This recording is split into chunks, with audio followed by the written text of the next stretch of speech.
Gagasan pembangunan rest area tol Bali Mandara perlu dikaji dan dicermati lebih dalam, terlebih jika tujuannya hanya untuk menarik minat para pengguna jalan tol.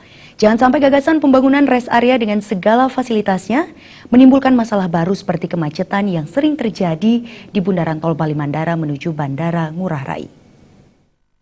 Gagasan pembangunan rest area di Bali Tol Mandara dinilai sangat tidak pas, mengingat jarak tempuh melewati jalan tol tersebut baik dari arah Benoa menuju Ngurah Rai maupun ke arah Nusa Dua tidaklah berjarak jauh jika ditempuh dengan laju kendaraan cepat.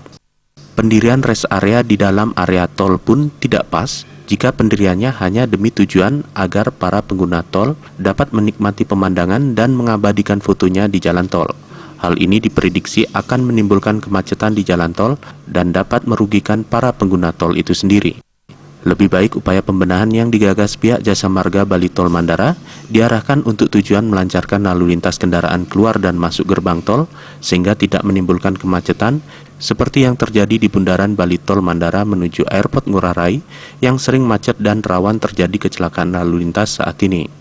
Itu perlu ya kajian-kajian lah itu. Kenapa? Karena akan menimbulkan kemacetan baru. Jadi hanya orang penting ke sana berfoto. Berfoto kan bisa lewat mobil aja berjalan sambil berfoto gitu ya.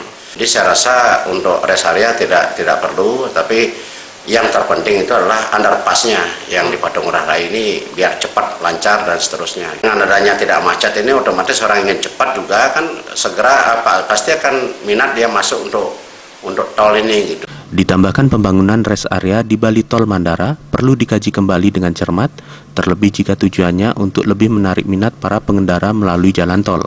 Jangan sampai gagasan dari pembangunan rest area di akhir tahun 2017 dengan segala fasilitas penunjang seperti restoran dan toko oleh-oleh akan menimbulkan permasalahan baru. Sekarang ini ya di mana-mana sudah ada oleh-oleh.